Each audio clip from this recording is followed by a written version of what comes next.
mga dito. Tintaan. Hindi ko ito mga ugat. Santol in the house. Santol for today. So ayan, bumili tayo ng santol. Pero dati inaakyat ko lang sa puno to tuwing gusto kong kumain pag tag santol.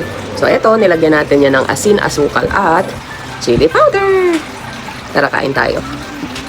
Meron need ako dito ng bagoong. Siyempre, hindi mawawala yan. Ayan. Tikman natin kung sobrang asim.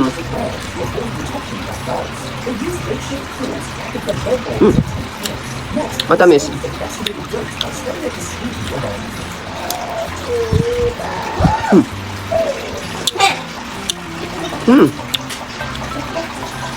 Sarap.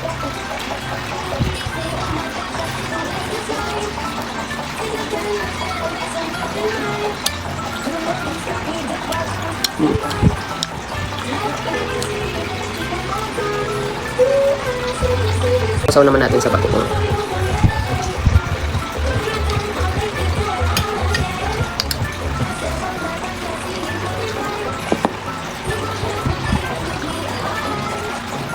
Wow.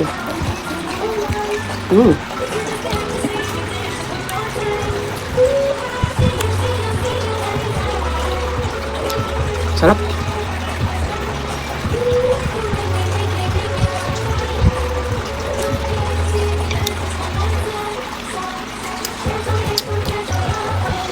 Mm.